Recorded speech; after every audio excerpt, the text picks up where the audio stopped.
If you like the video, make sure to like, subscribe, and comment. For more videos like this, what was your paranormal experience? About a year ago, I was at my dad's house taking care of the dog for the week because he was gone camping with some friends and my sister. My wife was also gone to Colombia with her family for a month. My in-laws asked me to take care of their dog while they were gone, and I of course said yes. So there I am, first night at my dad's house with two dogs who had been playing together all day. I decide to go to bed around 10 o'clock, so I go lock the front and back door. I make sure every door in the house except for my bedroom door is closed, and I sleep. At about 12 o'clock I hear the dogs freaking out, barking and whining, so I jump out of bed and go check on them. On my way downstairs I see the back door unlocked and open. I look down at the dogs and they are both staring at the basement door, whining and growling while laying in a puddle of their own pee. I see that the basement door is open, so I have 911 ready to be called on my phone, and I go downstairs. I search around for a while, not even sure why I am looking for, until I decide to go back upstairs and clean off the dogs. At maybe 1 o'clock the dogs are finally clean and no longer focused on the basement, so I make sure the basement door is latched and I go back upstairs after making sure the back door is locked as well.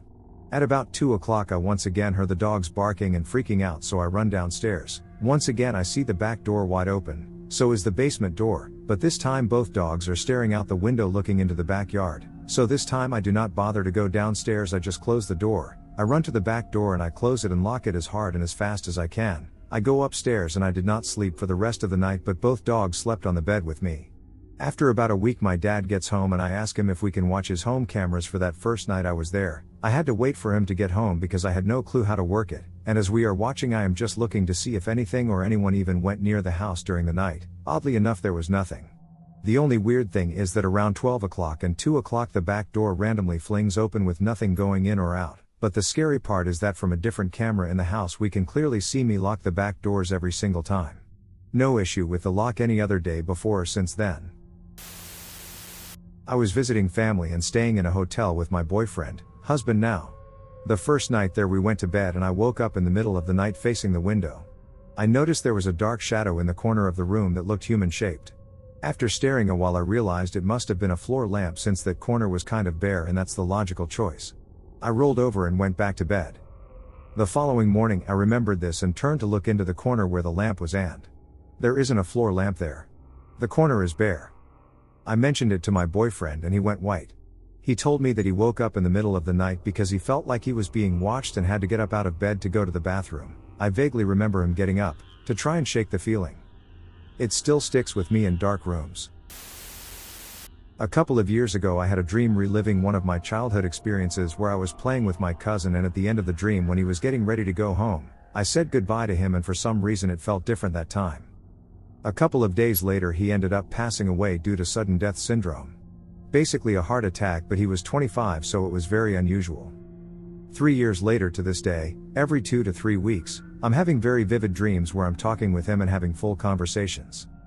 My friend says it's my cousin reaching out to me, and while I don't believe that, I can't otherwise explain it rationally. Something I forgot to mention is he was born the same month and year as me, just 8 days apart, and so we'd been close friends since we were young kids.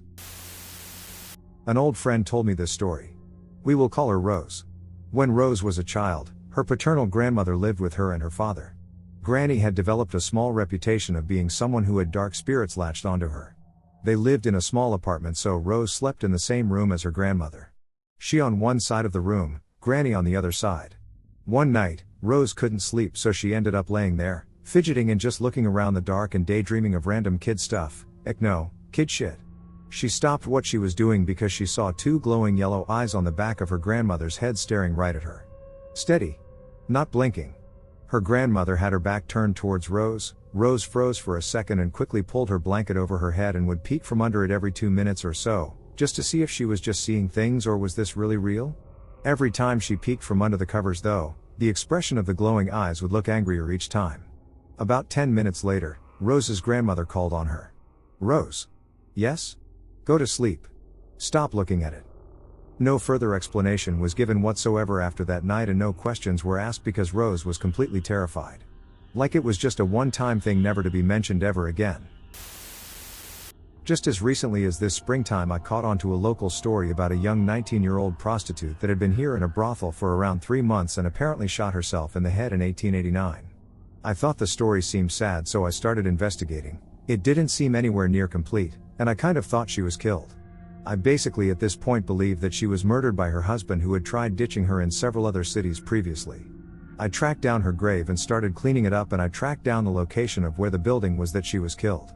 The building is now where a parking lot stands. On the anniversary of the day she died, I brought her grave some red roses, some bourbon, a nice petty cigar, and some apples and a piece of white lace tied with a red twine.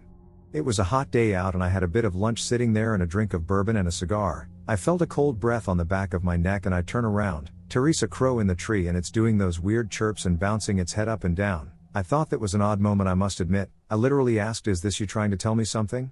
I walked just 2 meters from her grave to the tree, and in fact directly in front of the tree is a grave that has my surname on it, and only my surname with no date. I left after another 10 minutes of sitting near her marker. It was nice. I said goodbye for today and thanks for having me over. I turned around and I was clearly grabbed by my hand and pulled gently. I found it quite interesting and comforting somewhat. I got home and walk into the washroom and turn on the light and bang, the light burns out. Oh well. I walked past my bedroom and felt funny. I go in and my bed was neatly made, and my favorite button-up shirt that I wore last time I visited her grave was basically folded and pressed on the seat of my chair in the corner. I don't normally make my bed or fold my shirts. I knew it all was odd, but I didn't feel threatened. It was comforting. I hear something on my balcony and I open the curtain and it's a crow and it's bobbing its head up and down and chirping at me. That is when I felt strange. I woke up that night and went for a piss. When I entered my bedroom in the dark, a woman was standing beside my bed in a long dress and blouse, and then she was gone. I was a little nervous, so I walk into the living room and she's sitting at the table in my chair, in the dark facing me and stroking her long braid. I didn't feel threatened. In fact, I go to the grave and keep it clean for her, and I have a feeling she appreciates it. I also feel I'm not entirely alone sometimes at home now, and in public it goes the same from time to time. Perhaps I have made a friend of her, I believe, or pleased the poor girl somehow after 131 years. My father died less than 6 months after my daughter was born. She was not a good sleeper for her first year or so, waking up screaming and crying at all hours of the night. My wife and I would trade times getting up to soothe her. One evening not too long after my father passed, I was having a dream that my daughter was screaming in her bedroom. In the dream I got up and went to her room, but before I got there my dad came out of the room and just said, "She'll be okay," and kept walking away and the crying stopped. I shot up in and saw the baby monitor screen was on. It was on sound activated mode, so the screen only comes on when a sound it's over 60 decibels and goes off after 3 minutes of quiet. I get up and check and she's fine and sleeping. A little shaken, it took me a bit to get back to sleep. I tell my wife about the dream in the morning. She told me she heard her crying, but thought I'd gotten up to calm her. Still a vivid memory in my mind nearly 3 years later, seeing my younger looking dad coming out of her room. When I was a teen, my family used to go to this one specific house for winter holidays for a few years. It was in a medieval town in England and the house itself was incredibly old. Most of the house was fine, except for this one room. It was supposed to be my bedroom, but in the middle of the first night I ever stayed there, I picked up my mattress and dragged it over to my siblings' room on the other side of the house. The feeling I got there was horrible. It felt like something in that room really didn't want me there. Something just so full of anger and hate. I don't believe in demons. I still don't, and don't think this was anything demonic. I'm agnostic when it comes to ghosts. However, if demons somehow do exist, that's what was happening in there. I do know the feeling was real. Everyone in the house felt it. My sister used to play a game where she would jump from the hall into the room and back to experience the change in atmosphere. I was convinced it came from the chimney. There was always something wrong with the chimney.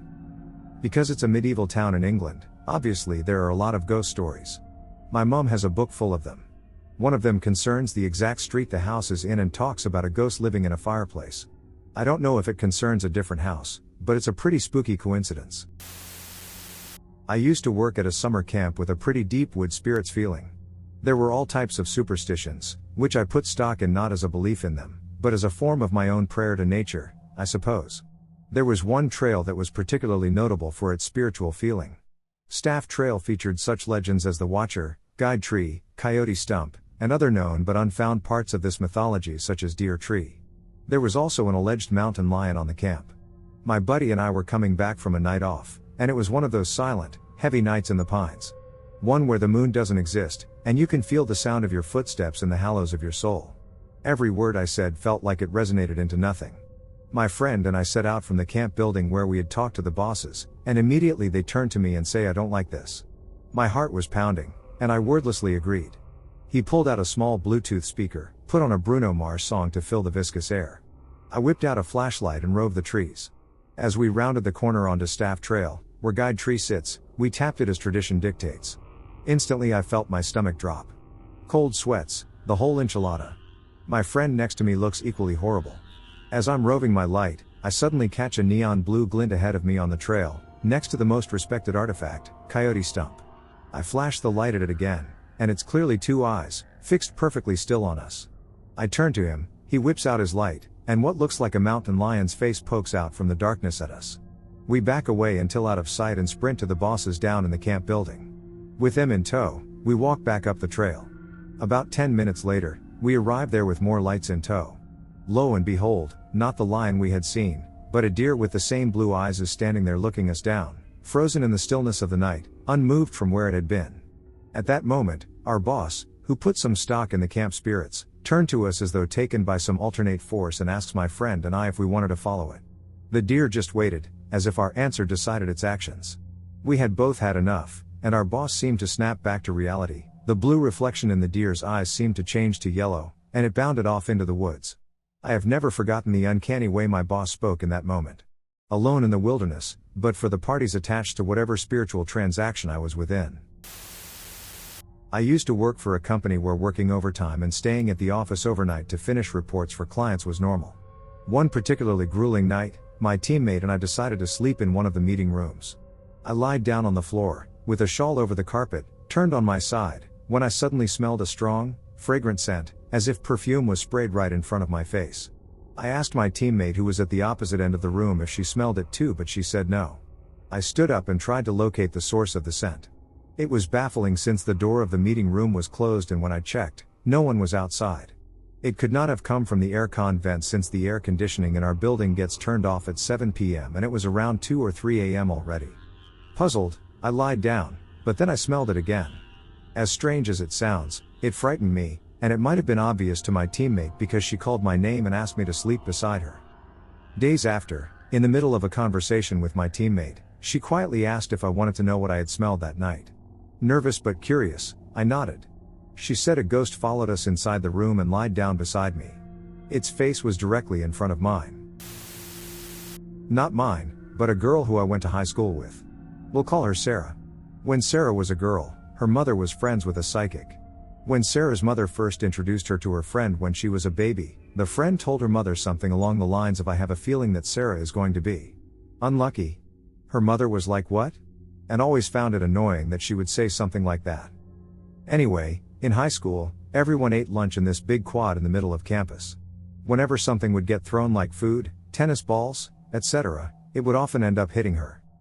This is where shit gets really weird. She woke up one time in the middle of the night, sleep paralysis, and looked up into the corner of her bedroom to see a black orb in the corner of her room. It began moving down the wall. It moved across the floor, up her bed, and eventually onto her hand. It then climbed up her arm. Once it reached the back of her neck, she awoke. She woke up and realized that the spot on the back of her neck that the orb had reached was tender, and would remain tender for months. She eventually saw a doctor about the pain, who could not find any cause for it. Months go by. Sarah is driving to school, it's about a 20-minute drive from her house. She feels something kick on the back of her car seat, like a child does. She looks back and sees nothing behind her. Again, another kick.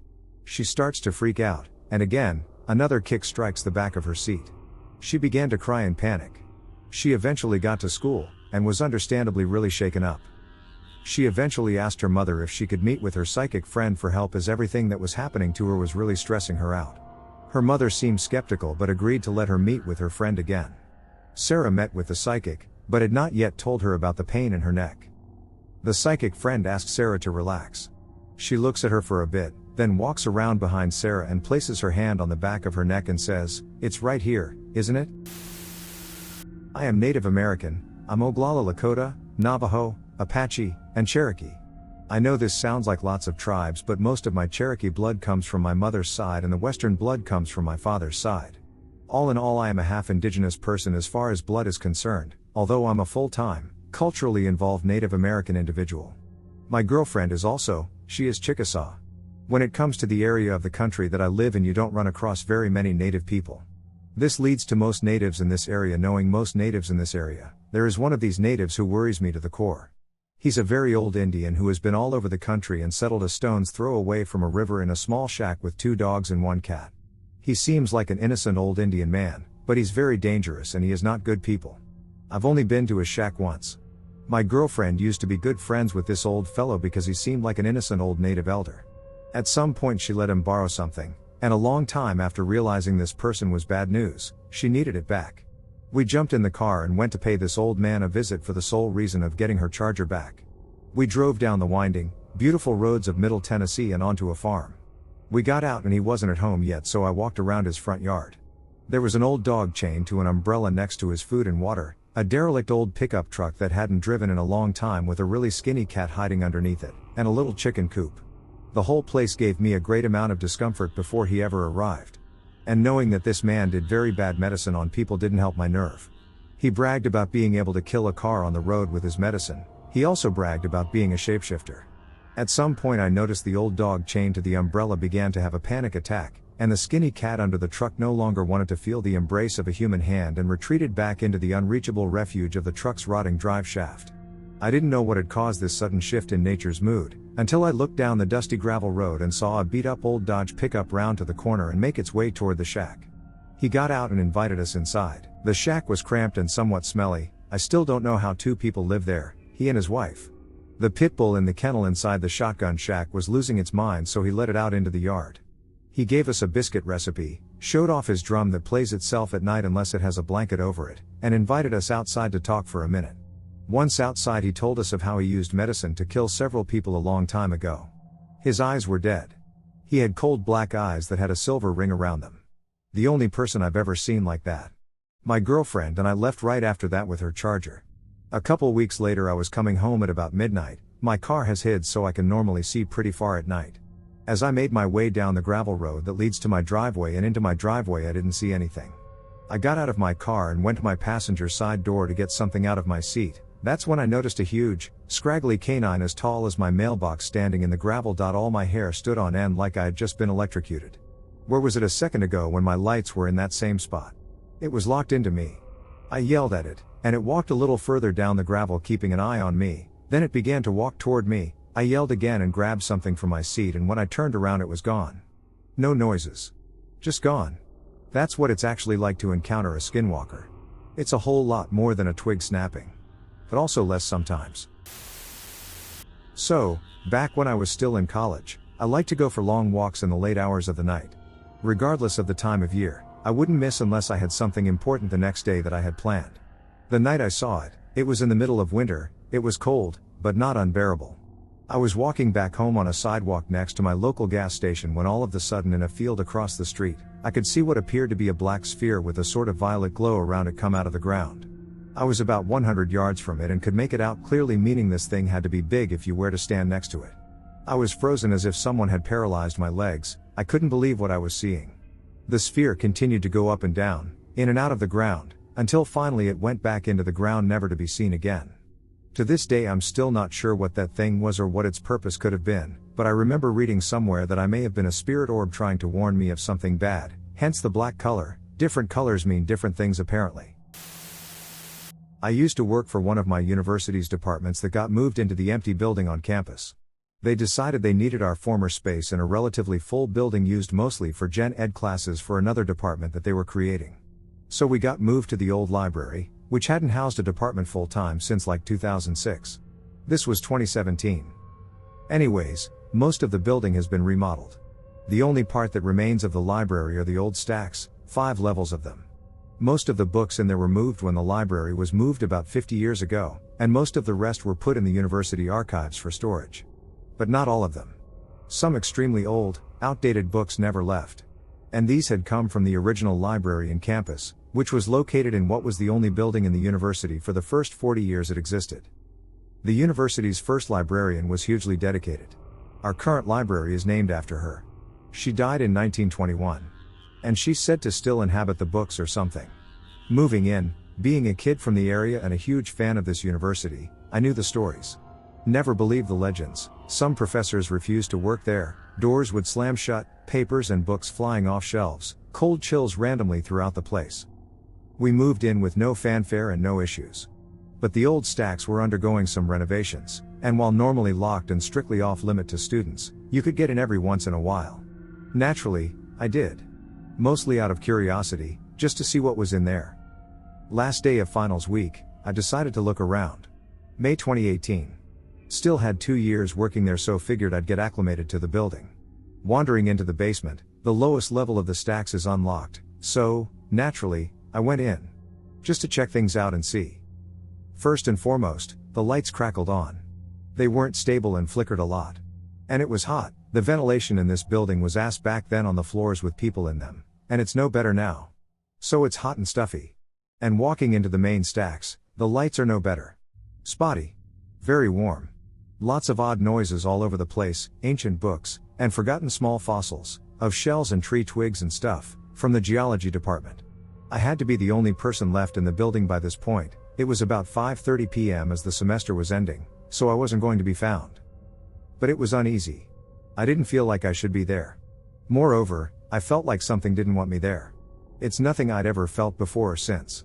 It got more and more powerful across the whole time I was in there, just looking around, peering at books, picking up old rocks, the like, and then the air, as I'm standing still, goes ice cold. No particular reason why, there's no air vents nearby, but I felt the temperature drop. And then it stops. I heard a loud bang, of a source I still can't figure out, and that was it. I was out of there in seconds. I do not believe in paranormal stuff. I do not believe in aliens, ghosts, whatever. But I still don't know how to explain what happened that day. It's one of the strangest things I've ever had happen. I have 2 quick ones. The first is in regards to my grandfather. He died about 4 years ago, and the night he died I said to him, "I love you, I'm going to miss you, and please know I'm gonna think of you. Goodbye." He wasn't able to speak in his condition at the time, but he opened his eyes, squeezed my hand, and mouthed, "I love you, goodbye." I left and went back to my house, giving my mother and my grandmother time to be with him. He ended up passing that night. I had a dream where he knocked on my door and sat on my bed. And told me he was sorry to go, and that he'd check in on me. Several times a year I'll see his face smiling in a dream. But every year in the anniversary of his death I've had a dream where he knocks on my door, comes in, and talks with me. We talk about things we did together, what I'm learning in college, etc. Only last year I didn't have one.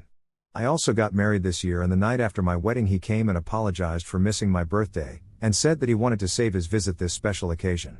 The other weird reoccurring thing is I'll have a dream, and what happens in that dream happens in reality. This has only happened for important events in my life. Such as before I discovered my love for a certain band that's now my favorite. I heard their sing in the radio. Never heard them before in real life, but just remembered a line from a song. Then a few weeks later heard it in another car at a stoplight. Asked who the band was and started listening. Or before I met my wife, I had her in visions, but I never could see her face, just snapshots of time from whatever I was doing. One in particular that was reoccurring. I'm sitting at a round white table in a crowd of people. I can hear someone talking, I can't place the voice though.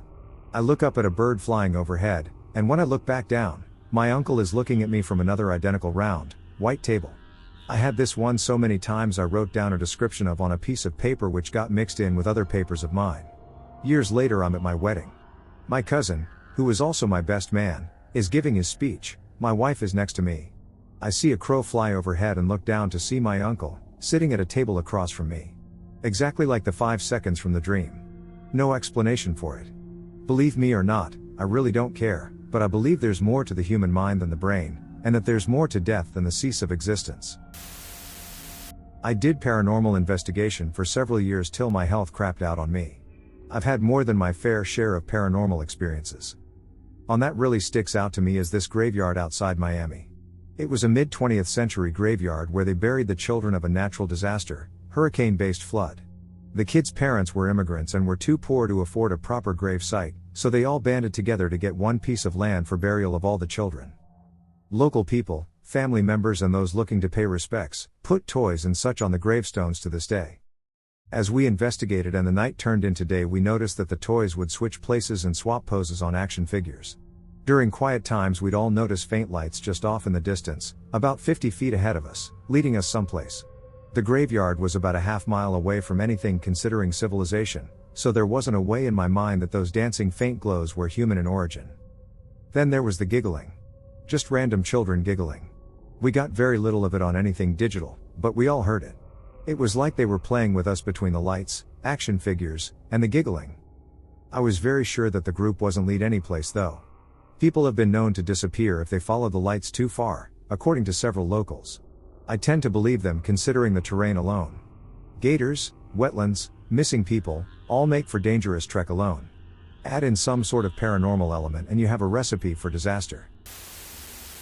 Was 8 or 9, can't really remember. My family, dad, mom, me, and my 2 brothers, lives in a tiny house, and one night we decided to all sleep in the living room because there was a late night singing contest TV show that we loved to watch together. Anyway, in the middle of the night I suddenly woke up.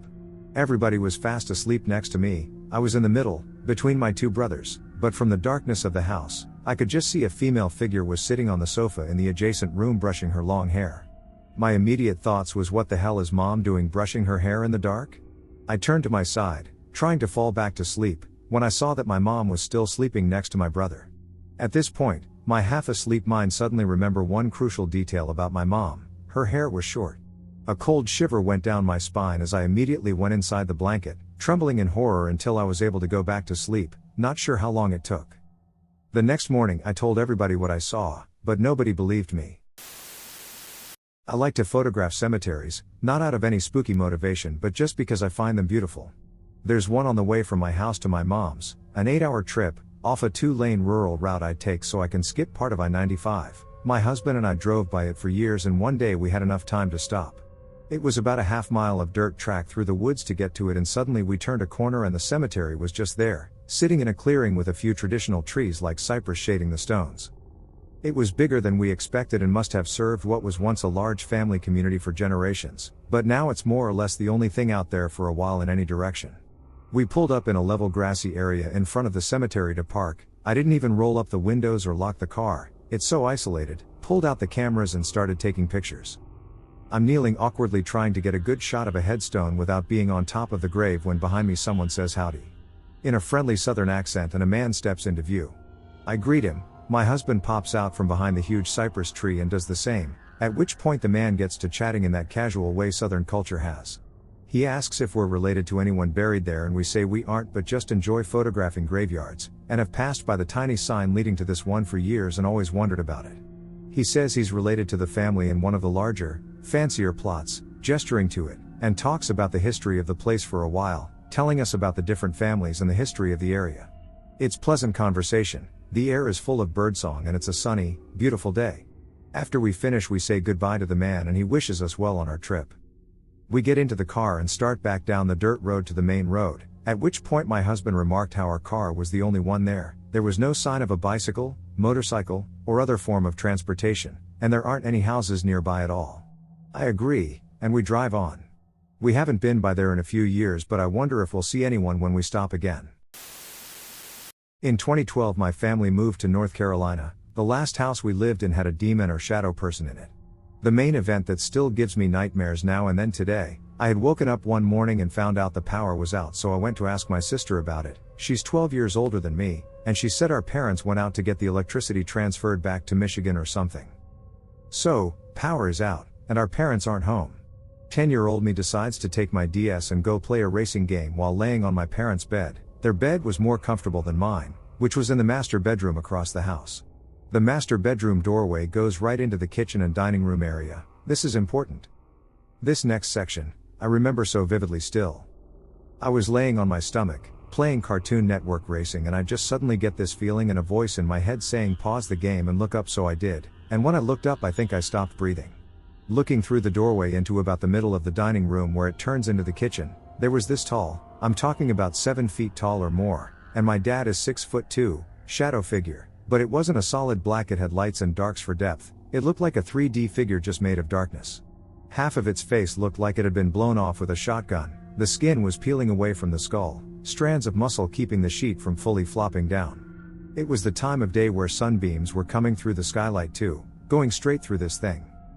I don't know how long it stood there just staring at me, but eventually it turned and walked further into the kitchen. Now, I will say before that day I never understood what people meant by frozen with fear. Now I know, because I was. I don't know how long it had been since it walked away, but I eventually felt my whole body relax and I was able to breathe. I remember getting off the bed, and praying to whatever gods would hear me that it wouldn't still be in there when I walked out and looked to my right. It wasn't there, thank duck. So, I ran over to my rabbit's cage in the dining room to check on her too, and she was sitting in the back of her cage with her ears straight up, eyes wide, and breathing fast. She saw it too. After making sure she was alright, I just took off to my sister's room to wake her up. She didn't sleep at night due to the neighbors, but that's a story for another time or if anyone is interested, and tell her what happened. I was crying, scared, and shaking.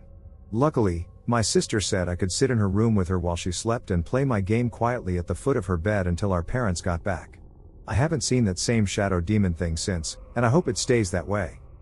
This is just one of the events that happened in that house, the most serious of all anyway. When I was young our family would move around quite a lot, so I have lived in many houses. One of them was particularly memorable. There was nothing ominous or out of the ordinary about how it looked. But I would have many nightmares while living there, and a lot of them would be about being in the house. For example, I would dream about being in my room or the kitchen or some other room whilst an angry woman walked back and forth outside the window, banging on the glass and demanding to be let in. Or, I would be in my bed in my dream, and a dark face would float above me. A lot of sleep paralysis episodes while living there too, with images of a woman coming in my room to angrily straddle me. I also had a bad feeling about the corner of the wall above my bed, where the face was in my dream, but couldn't explain why. In the beginning I attributed these dreams to depression, but the dreams were so persistent and they had to do with the house so often that I began to think maybe it was haunted. Several years later our family had to move yet again, because the landlord's elderly wife had passed away and the landlord wanted the house back to live in. First time having to move due to a death, and I felt like this was also somehow connected to the haunting. After moving I didn't have any nightmare problems and I forgot about the house for a while, but in a random conversation with my brother I offhandedly remarked that I always thought that house was haunted. He froze, and looked at me with surprise because he too had thought it haunted while living there. He said he would hear voices at night whispering gibberish into his ear, and developed a habit of sleeping under the covers with his ears covered due to it. We had never discussed our individual experiences at the time, and the fact that we both thought it haunted is proof in my eyes that it truly was. There was a restaurant in my hometown called Madison's that was built into an old hospital, now converted to many businesses. Madison's and the rest of the bottom floor in particular, had been the morgue. After ordering our food, my sister and I got into a habit of exploring the stairwells and empty hallways of the abandoned hospital upstairs. When we would get to the second flight of stairs, it was often taped off, warning customers not to adventure any further. We would often jump this tape and sneak around, our little hearts beating in our throats for fear of being caught. One night we had jumped the tape, and we were peering around a corner of the hallway. We could hear someone coming. We quickly hid ourselves but continued to watch the hallways from the little sliver of view we had without being seen. Along comes this nun. We only saw the back of her. She was methodically walking the halls and doing her rounds. We waited for her to get far enough past that we could run away down the stairs without being heard. I had assumed for years that there must have been some sort of religious/Catholic daycare or something of the like on that floor. Fast forward about 10 years, and I'm randomly on Google looking up ghost stories and haunted places in my hometown. I see an article about a nun ghost who walks the halls of the old Catholic hospital that's now converted into restaurant/various businesses. I realize that there haven't been nuns there since back in the early 1900s. At this point it dawns on me that what my sister and I saw was her ghost. We weren't afraid at the time. She seemed so real. Ever since then I believe fully that paranormal activity is a very real thing. I personally believe these ghosts only reveal themselves when they are least expected and not instigated. About 2 weeks ago, my brother said he began hearing voices. He said it's a deep and masculine voice that calls to him at night in his room, telling him to come outside. It comes from outside in the middle of their yard. The next day, my wife and kids went out, which left me alone with my brother. That night, we saw something moving in the small patch of trees in their backyard. We went to investigate but found nothing. On our way back inside, something threw us over 5 feet into the air. We scrambled to our feet and ran inside. After cowering inside for a few minutes, we realized that my brother had lost his shoe and he needed that shoe for work the next day. So, we ventured back outdoors. This time, however, we came prepared, bringing an axe with us for protection. As quickly as we could, we grabbed our shoe and ran back inside. Finally, back indoors, I asked my brother to look at their back because it felt like it was burning. He pulled up his shirt and screamed. There were several long scratches running down his back. The two of us then went out to the front porch to retrieve something, but saw someone looking into our back window. The only problem was that, in order for him to have seen through the window, that person would have had to have been over 7 feet tall. Now all thoroughly freaked out, we decided to remain on the porch until my wife came home with the kids. After a few minutes passed, we heard heavy footsteps running toward the front yard from the side of the house where the driveway extends. Gravel flew as though it was being kicked up, but nothing was there. We went back inside and stayed there until my wife came home. Whatever the thing was, it didn't appear to be able to get inside the house. To be honest, I don't know what to believe. I've been having an experience I can't explain. I would like some opinions on it. My husband and I have been married 25 years, we are living in the house he grew up in. His dad lived here until the weekend he died, but he did not die in the home. His dad was very attached to stuff, think moderate hoarder tendencies, so when this first started happening, we attributed it to him, but now I don't think so. For the past 10 years, I randomly hear my husband's voice say hey. From the kitchen door leading to the garage. I am always alone when it happens, and the first several times, it was always raining. Not sure if this is important? Well, we're skeptics. I've had weird things happen to me as a kid, but have managed to explain them all away over the years. So at first I attributed it to, maybe the TV/radio was on, maybe a window was cracked and I was hearing a neighbor, our houses are not close together, BTW, maybe I took a medicine that is making me hear things? My husband said his dad's voice sounded like his when his dad was younger, and if anyone would be attached to a house, it would have been him, so for a while we chalked it up to that. But then it happened again the other day, when I was coming in from outside and was just a few feet from the kitchen door. It was definitely not his dad's voice, it was my husband's voice, clear as day, always the same inflection and everything, hey. All happy sounding. It was so clear that I opened the door to make sure he hadn't come home from work early, but I was alone. WTF? Am I crazy? Can you even be haunted by someone who's still alive? Is this one of those moments in time recorded and playing back, even though this last time it wasn't raining? I'm very logical and not at all interested in pseudosciences, and this is annoying me.